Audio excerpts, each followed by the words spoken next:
Hello and welcome to this week's edition of Vees View. My name is Craig Boschman, joined alongside by the head coach and general manager of the Penticton Vees, Fred Harbinson. Fred, you're 4 games into this series against the Trail Smoke Eaters now. It's now a best of 3 after Trail picked up 2 wins at home. Looking at games 1 and 2, I thought your team won in 2 very different ways, had a good comeback in game 1, and then really took advantage of Trail being in the penalty box in game 2. Yeah, I know. Obviously, both the 2 games here was a tale of maybe undisciplined play on Trail's part, and then it kind of flipped when we went to their building. Now, when you look at those games 3 and 4 again, as you said, the Vees didn't take a ton of penalties, but just seemed like Trail was able to take advantage when you guys were in the box. Yeah, losing Jack Barnes, going into game 3, and then losing Owen Sillinger basically for all of game 4, that changes our PK a lot as far as personnel. But Trail has got a good power play, and you can only hold them off for so long, and it's kind of.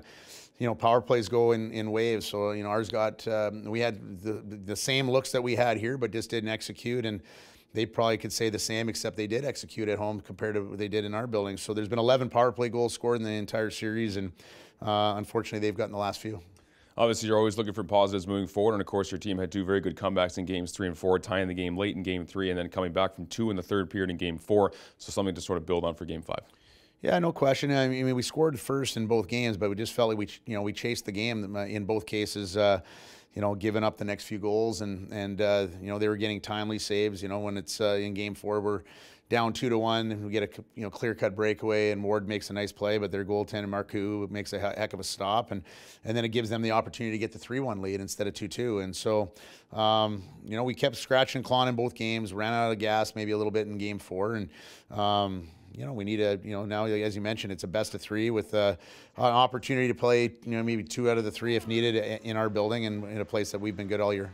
You had great crowds in games 1 and 2, over 3,000 for both of those games. And of course, here with game 5 being at home, is certainly expecting a large one here as well. Yeah, and great crowds in their building too. I mean, it was an outstanding atmosphere in 1 and 2, same in 3 and 4. It says a lot about our division and the fans in both places. It's what makes it exciting and what makes you want to play in the playoffs. And we need a great push from our crowd tomorrow night. Appreciate this, and we'll talk again next week. All right, thank you.